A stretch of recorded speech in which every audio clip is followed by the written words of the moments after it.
Junior সাকিবের লুঙ্গি পরে আসছিল আমাদের এখানে। ইমরান ভাই তার বগা এখনো পুরোপুরি ঠিক হয় নাই, এই জন্য সে লুঙ্গি পরে আপনার সেলুন উদ্বোধন করতে আইছে। তা হয়েছেটা কি শুনি?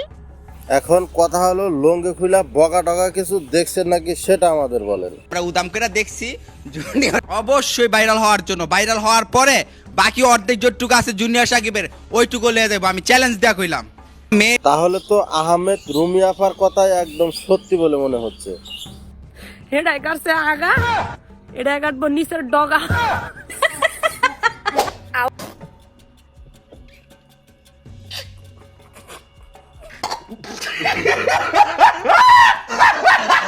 গাইস, পৃথিবীতে সবচাইতে সুখী মানুষ কারা জানেন?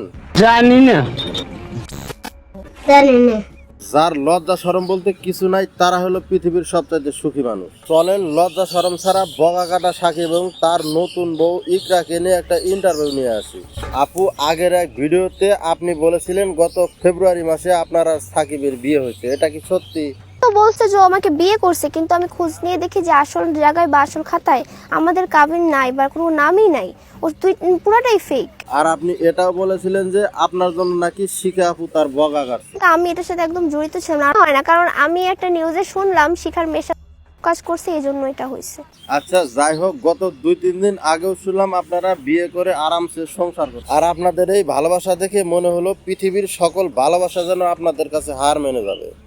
এখন যেরকম আছে ওরকম না থেকে রাস্তার ফকিরও হয় তারপরও সাথে আমি থাকবো, আমার টাকা পয়সা দরকার নাই। বলো আলহামদুলিল্লাহ। সাকিব ভাই, আপনাকেও একটা প্রশ্ন করতে চাই, আপনাদের এই সাংসারিক জীবন কতদিন টিকবে? কিন্তু কথা হলো সারা জীবন একসাথে থাকতে হলে একটা মেশিনের প্রয়োজন হয়, কিন্তু আপনার তো সেই মেশিনই নষ্ট। মেশিন থেকে শুনলাম নাকি গুলিও বের হয় না। আপু, আপনি তো তার সাথে 2-3 দিন ছিলেন, আপনার কি মনে হয় সে কোনোদিন বাবা হতে পারবে? বাবা হতে পারবে কিনা আমার মনে হয় না যে পারবে। সেই মেয়েটা তোমাকে ধোকা দিয়ে চলে যাবে, আমি 100% বলছি। আমরা এখনো সময়। একজন কমেন্ট করছে এই মেয়েটা আসছে সাকিবের কাছে ভাইরাল হওয়ার জন্য, কি বলে সব?